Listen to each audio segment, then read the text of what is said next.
So, when I attended City College, we were at the famous Curry Garage, which to me was our home. It was amazing. I know a lot of people really had some negative opinions about being in the garage, but for me and my classmates, we had an amazing time. We loved it.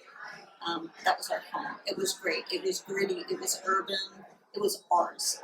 At that time when I was in the program, we weren't even 10 years old as a school. So there was a lot of energy and a lot of interest in making it great. So I got very involved as a student. I was on at that time it was called the ASU, the Architectural Student Union. I was vice president. Later on, I became a TA. I ended up teaching at the school for a couple of years, and I've been involved as an alum forever, as well as being your past president of this group for about 8 years. So I've had a lot of involvement over the years. The school itself was fantastic. The studios in first year were so much fun.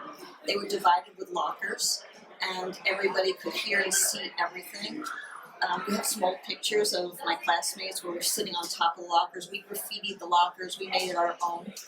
It was a real commuter school, so that is a very different thing than I think what it is now, where you have dorm opportunities and people living near campus. That just was not happening in the 70s in the midst of the City College surrounding area. It was kind of gritty, kind of dangerous. There was a lot of, it was a little scary. When you walk from the subway or the bus. It was an interesting time, but I was fortunate in that one of the jobs that I had as a part-time job was moving somebody that I babysat for his car, alternate side street parking, and so they let me bring the car to school when I had models, and because we were at the Curry Garage, there was a garage, and I actually parked in the garage and walked. So that was fantastic that I didn't have to bring my models on the subway, unlike a lot of my peers. As far as what I'll call the makeup of the program, we had a really diverse group first year. There were a lot of older students, some who were married with children, working. Pretty much everybody had a job of some kind. I don't think there was anybody that didn't have a job, a part-time job, a job where you would work steady, or a real serious job. And night classes were a really important part of our program. There were many of us who had to take classes in the evening, and some of them, like history classes, were only in the evening to accommodate those other students. So we learned a lot from our peers, how to balance work, life, family. It was very interesting. Also, when my class started, I think there were about 100 people, and there was a fairly decent amount of women in the program. But when I graduated, I feel like we were lucky if 15 of us graduated on time, and there were very few of us as women.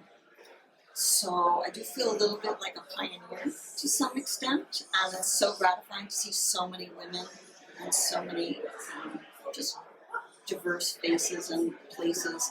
City College has always been a place where there have been so many languages spoken, and that was also another really exciting thing about the class that I was in. There were people from all over the world, places that I can't even imagine ever going to visit, and they were bringing their cultures to campus, so that was really fabulous.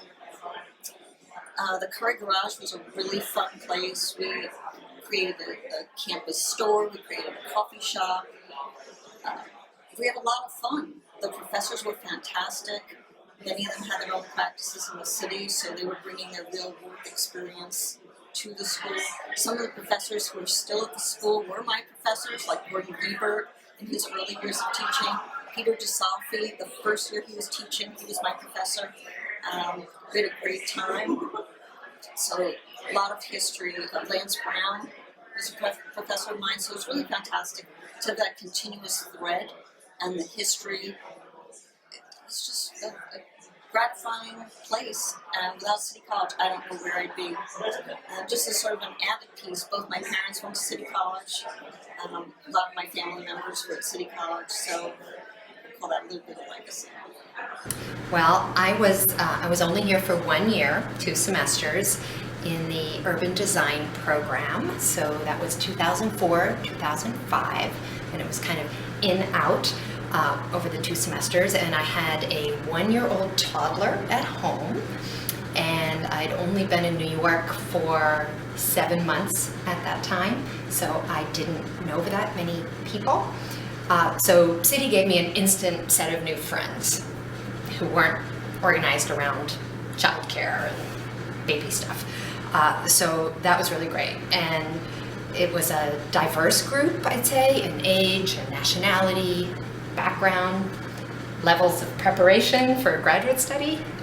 I was myself a licensed architect with already several years of teaching experience, but I still found lots of ways to really challenge myself while I was here as a student. And the community was really wonderful. At that time, we were in Shepherd Hall, and the urban design studio was at the top of the tower, so we were kind of isolated from the rest of the school. And we were following our Pied Piper, Professor Michael Sorkin, around. But it was really, really exhilarating. And we also had a wonderful trip halfway through the year to Hanoi in Vietnam. So that was a real bonding experience, I'd say. We were in the old Curry garage. Yeah. And it was this big open space. There weren't real lines of demarcation between studios, but there were. And we all just kind of gravitated together. You know, we were all in this together, and you know, we bemoaned the fact that we were down there and Finley Library was here.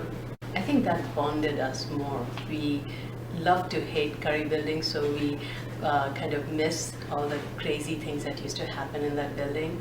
I think when we first got integrated into the main campus, it was interesting in one ways, but we kind of liked our little cocoon in the Curry building. What we really liked, and I would say this is specifically for my batch, I can't speak for the other batches, all my classmates, and I was fortunate that I had I had some student internship that I had in the college campus, but pretty much all my classmates, they were either working full-time or part-time outside the campus, and the amount of time they would put in for the work and yet be a full-time student was quite impressive. And I think that bonded us in the sense that we all knew that we were here for a purpose, and we all wanted to work together to achieve that. So we did projects together, we would help each other out. There were certain times we would go to each other's house, and we did not have a dorm system or anything. I don't know if it's there today, I'm not sure. But so we would sometimes go to someone's house and kind of help build a model, do some drawings and things like that when it was a large project and things like that. We did that. And I think once we also did a group tour of the mansions in the Rhode Island. We rented a bus and did that. So this was a way of trying to say, but you know, all of us are busy running from work to school, school to work and home. Let's try to find time to do something together that interests us. So we did that. I think the way we developed a sense of community was that during the late hours when we had to work together to try to do a project, when anyone was working on their own project, whether it's a house or a museum, we all worked together in the studio, sometimes staying overnight. And so everyone was able to get to know each other by the times we spent together in the studio. Okay, for me it wasn't always easy. I was married. Probably in the class I started in, there were probably only 5 or 6 women. I had the brilliant idea I would have my child during architecture school. So I had a baby after my 2nd year, and I ended up going at night. So, I mean, I know the guys played poker in the back room. I mean, we did projects together.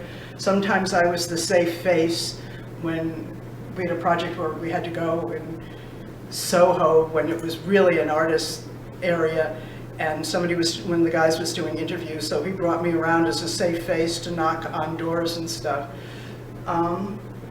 we hung out here, we had to do our, projects, there were studios, we had to build our models and stuff. After I had my child, I did a lot of stuff at home.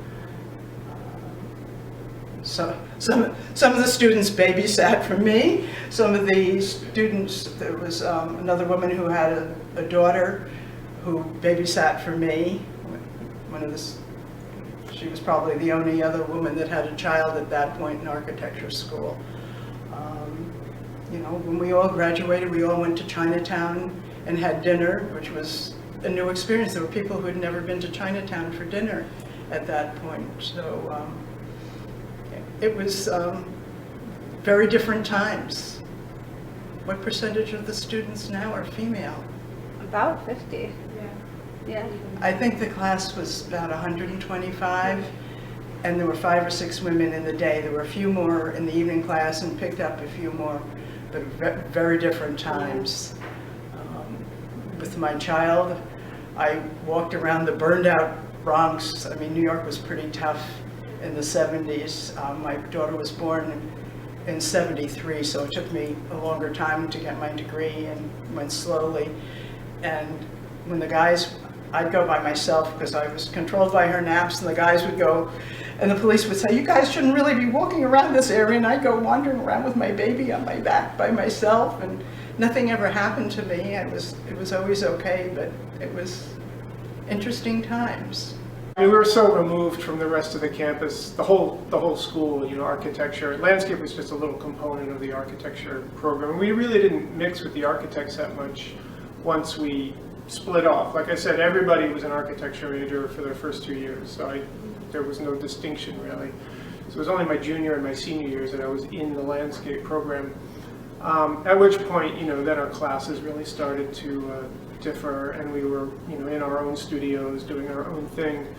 And so being such a small group, we kind of couldn't help but be pretty tight-knit, I think. Well, I think there's a similarity to current classes as well. I'm sure when you're on a charrette and you're doing work through the night and all, you bond with the people who are sleeping on the bench next to you and do those things. We also had a touch football team that we named the Midnight Oilers.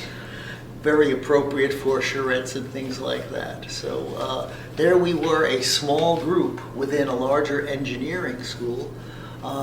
And most of us switched from an engineering major. I had originally been a mechanical engineer in my freshman year, and then I switched to architecture in my sophomore year. And then went on after my Bachelor of Architecture to get a master's in urban planning at the City University of New York. And again, I didn't say my name. I'm Sam Spada, Kate Spada. Well, you develop a sense of community when you stay up 36 hours straight. We brought our own espresso machine into the studio. You just spend so much time, as I told Kate when she was thinking about architecture school, you're joining a cult. And you work so many long hours with people. You can start finishing each other's jokes. You've heard them so many times. But it's really that extended slog. We're commuter students, but when you get to your thesis year, your 5th year for your B-Arch, everything else in your life stops. All there is your thesis, and we spent a lot of time with each other. And I really did stay up that one time, 36 hours straight, and I was punch drunk, and all of us were, I think. I had a couple nights like that. I'd have to say it was about the same. I mean, I don't know about you. I started doing all-nighters in first year, and I remember you recommending that you brought a lawn chair to sleep on. So I did that, and I set up the lawn chair, and it was one of the worst night's sleep I've ever gotten, ever. And so after that, I went and I bought an air mattress, and after that, I just would set my air mattress up underneath my desk and put a bunch of chipboard around me to create a nice dark environment so that I could get a couple hours of That's a sleep. great thing about architecture school. The studio is a combination studio and dormitory.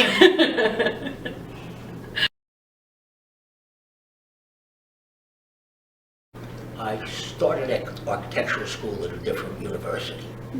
I started architectural school at Auburn University in Alabama after having gone through 3.5 years of college. And the experience of being in a large university, which Auburn was, in a small town, in rural Alabama was unique in the sense that this was just at the beginning of the civil rights movement. We're now talking about the late 60s. And I made the decision that Alabama was not the right place for somebody from New York. So I transferred back here, and being part of the urban experience, and I know we all talk about that, is unique. I mean, society itself, if you look at the history of mankind, we always tend to congregate. And whether, we're talking about in caves or in villages, in our huts, we need that social environment. And I think being in New York and being part of the conversation that went on about architecture in New York in those days was very important. It created a desire. Many architects come out of school and they all want to be the next great architect. It's okay. I don't blame the four of you for wanting to do that, right? But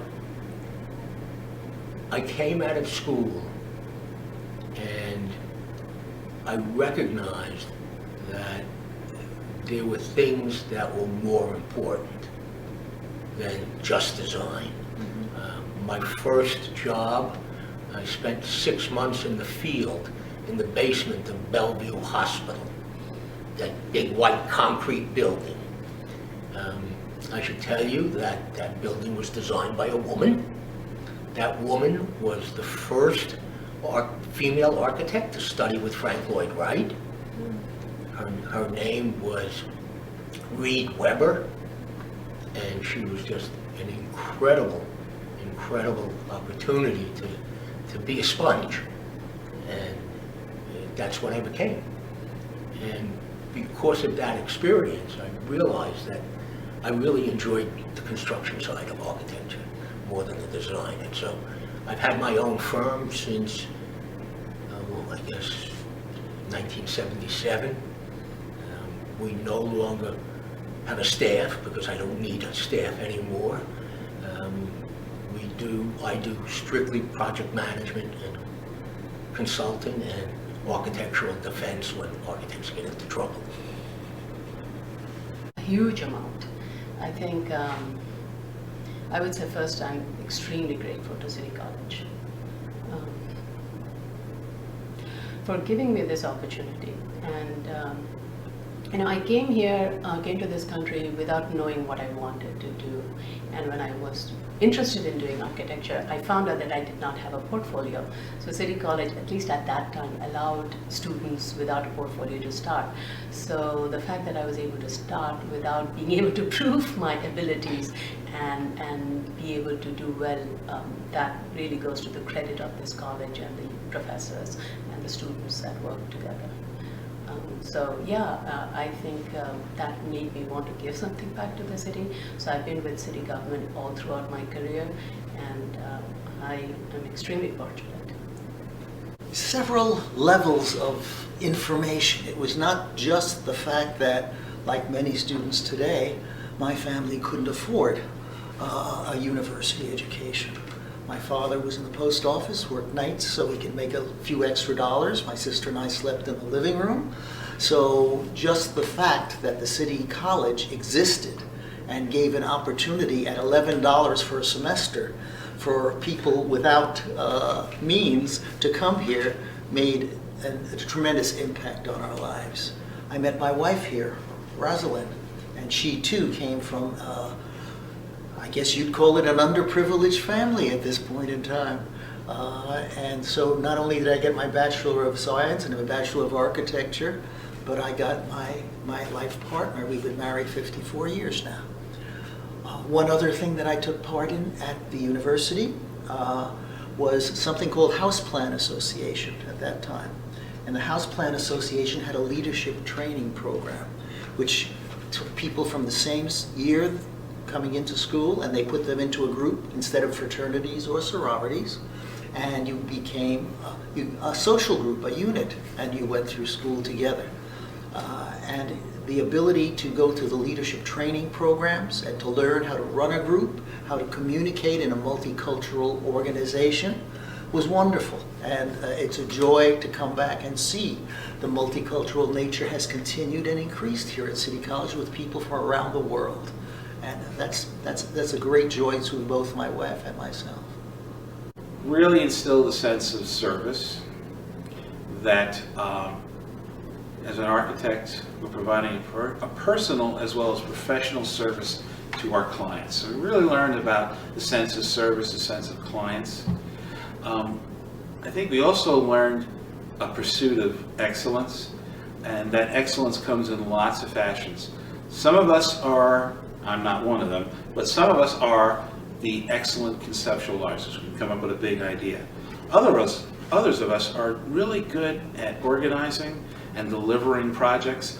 And I think at City College we learned that any form of excellence related to the built environment was equally valuable. I mean, City College has shaped my career thus far in so many ways. You know, while I was still at City College, I started getting involved in professional development organizations like the AIS, and that's where I really began to cultivate the skills and kind of desire to be more of like a manager and someone in a position that really helps facilitate others to do their best. And I think I've been able to take that with me thus far through my career. But you know, also like you said, I think that like it really teaches you about, you know, giving back to the city. I mean, one of the great things is that we're in the middle of New York City. We have so many examples of amazing architecture around us and so many opportunities to create good architecture that's not just beautiful, but that serves its purpose. It functions very well, and it helps benefit the communities that it's in and helps foster the next generation of potentially architects. And I think that that's something I was able to really learn a lot about at City College based on the type of projects that we would work on. Really instilled a sense of service that as an architect, we're providing a personal as well as professional service to our clients. So we really learned about the sense of service, the sense of clients.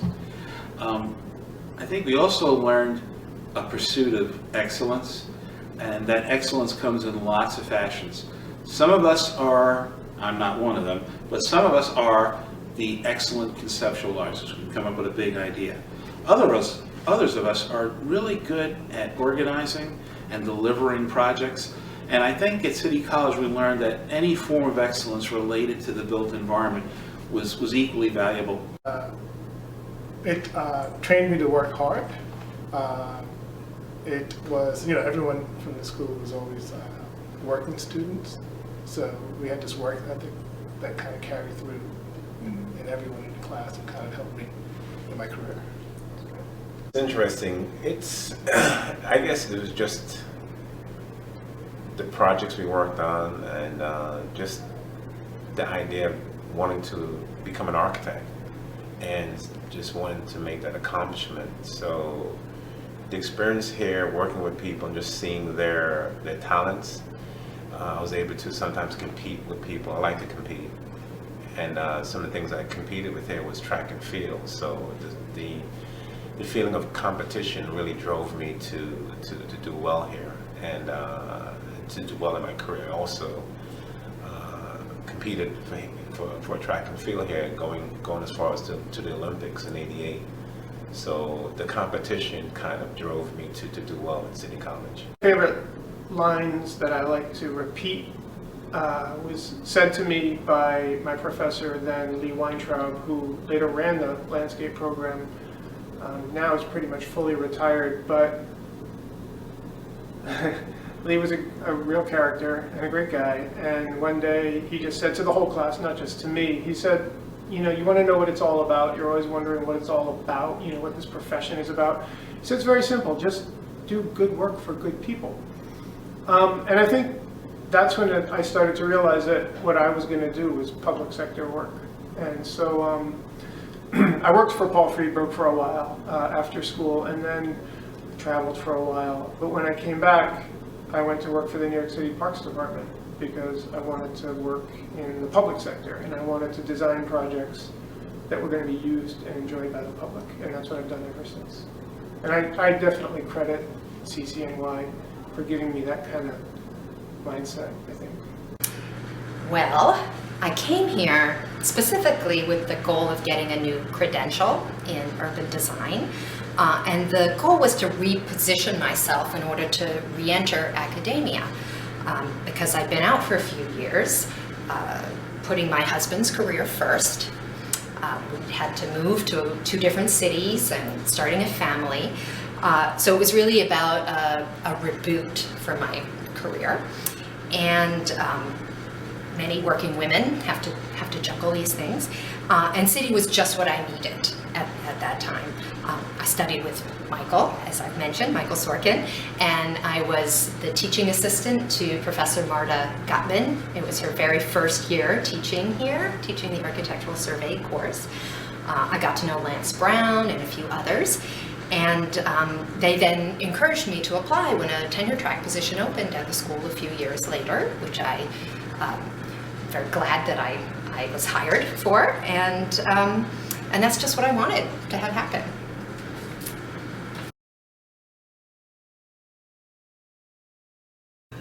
Well, after having been the architect of the Capitol for 10 years, I was selected by Bill Clinton to be the 10th architect of the Capitol in Washington, D.C., running all of Capitol Hill and all of their buildings. I had a staff of 2,300 people, which is where my leadership training came in. And we built a new visitor center there.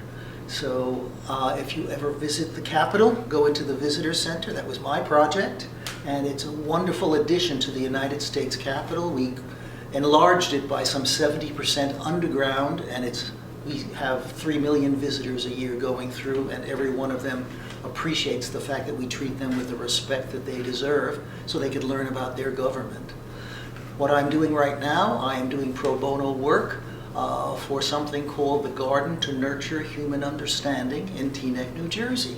So I have designed a memorial there to the Holocaust, and I'm working with the Enslaved African Memorial Committee with their design so that we can develop them both on the municipal green in Teaneck, New Jersey, and develop mutual respect where people will visit one and learn about the other at the same time. And hopefully other groups from the community will come forward, whether it's the Muslim group or the Armenian group, who have memorials that they want to build, so that we can again enlarge this educational opportunity to learn together. And we've partnered with the Teaneck Library on that, so we're going to have exhibits there. At the same time, I'm writing a book on my experiences at the Capitol. It's called The 10th Architect, which is what I was, the 10th architect of the Capitol.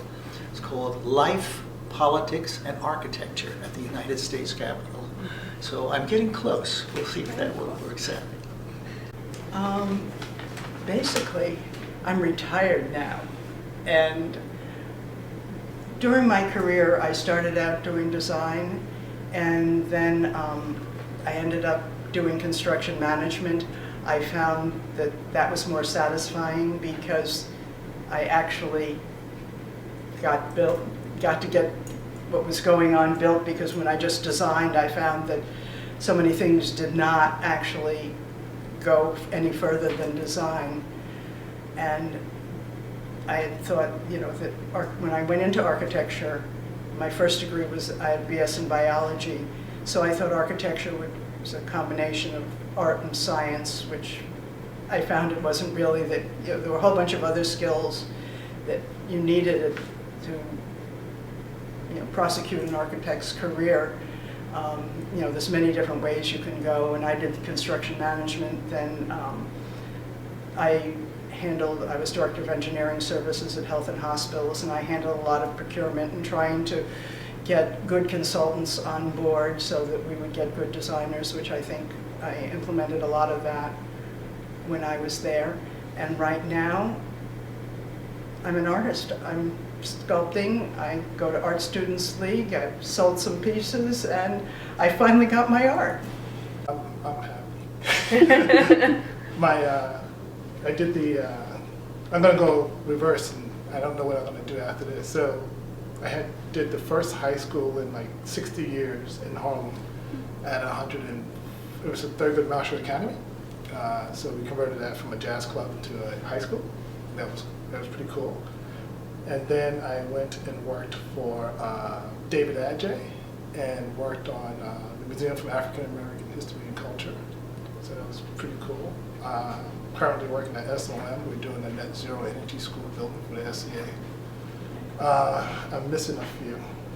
But those were the highlights of my career, so I don't know where I'm going to go from there. It's an interesting question at my stage in life. I have, to a great extent, accomplished all of the things I set out to accomplish, in the sense that I'm this kid from Queens in Brooklyn, and all of a sudden I'm on the national board of the Institute. I'm the president of the Institute in New York State. I'm writing legislation for the Institute all over the country. I wrote the program that actually changed the way the Institute operates today. So I'm not quite sure what I want to do. I have 6 grandchildren that I'd like to enjoy. Unfortunately, I can't retire yet because I have commitments that I have made. I have a contract for 5 years to act as the overseeing architect for the School of Visual Arts on a major capital improvement plan. I have a historic landmark that we are restoring, that I am constantly fighting with the owner on, and hopefully we'll get to see that finished. But I don't know what else I want to do. Always learning and growing. Yes, always learning and growing. I have worked my way through, and I think each step has taught me something. And what I've realized is, especially in this city, the need for community-based planning, housing, affordability, a lot of community spaces is needed. While there is, as a city employee, I can proudly say that we have contributed to it, but I know there's more to be done, and I would like to be able to achieve, help achieve much more of that in some form or the other. I've been doing architecture for about 30 years, so half the years I was in the private sector, the other half in the public sector. So I enjoy the private sector because you have the freedom of design, the freedom of coming up with new ideas, and the freedom of doing your own thing and setting your own time. So one of the things that I would like to do is to start that company up again in the future. Over 30 years into this profession, and you know, the fantasy of being the next big thing, it's kind of over. So at this point, I just want to be profitable, because I work for a company that is private and there's a bottom line to be minded. I no longer work for the city of New York like I did early on in my career. But I do want to continue to land and execute really kind of big, exciting projects. The ones that are really transformative, let's put it that way. I design a lot of city playgrounds and athletic fields and, you know, waterfronts and streetscapes and things like that, all like incredibly useful public open space that gets used day in, day out by millions and millions of people. And I can walk around the city because my whole career has been here, and I can point to this and I can point to that.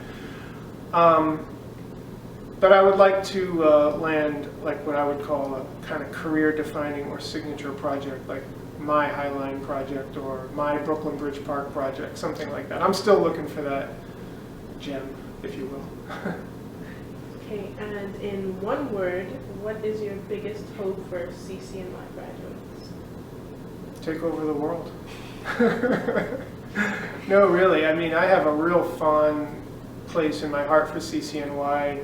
Being a New York City kid, grew up in Brooklyn, I've worked here my whole life. I just feel like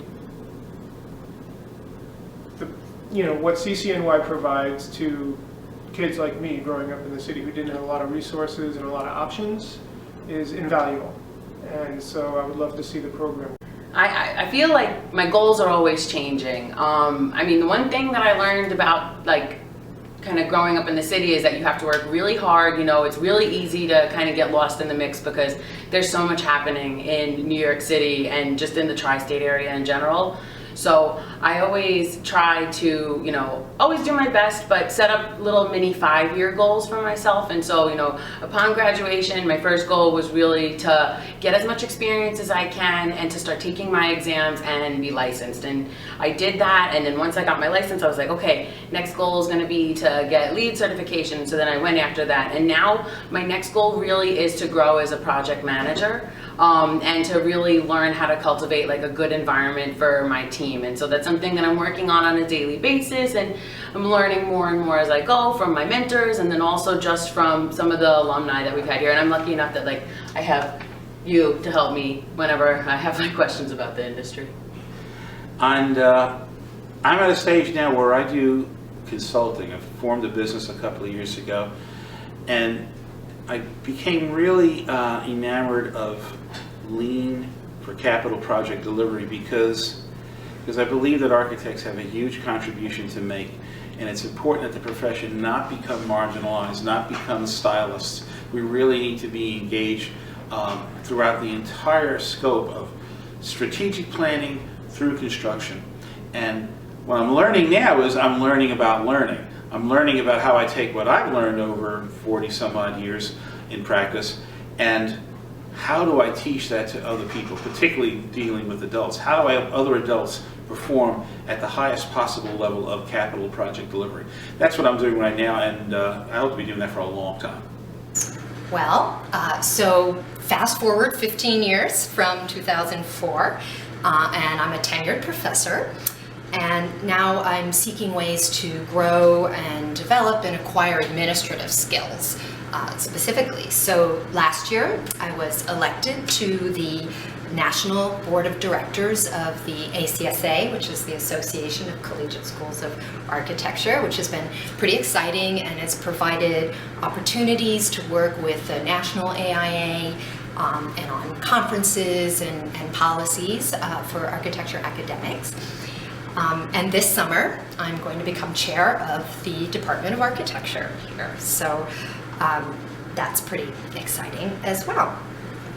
I would say that the design professions have a way to go towards achieving inclusion and real diversity. I think City College has already played an enormous role in opening up access, and I want to leverage that in my years as chair to really amplify it. Also, I'm finishing up the manuscript for my third book.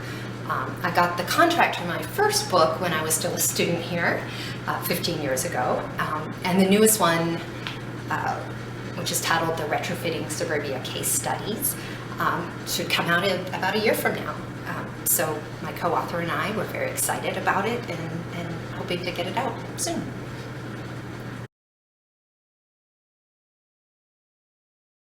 Follow your dream. Flexibility. Success. Courage. Courage is always the key. Or perseverance. I would say lifelong learning, hyphenated. Positivity. Confidence. Take over the world.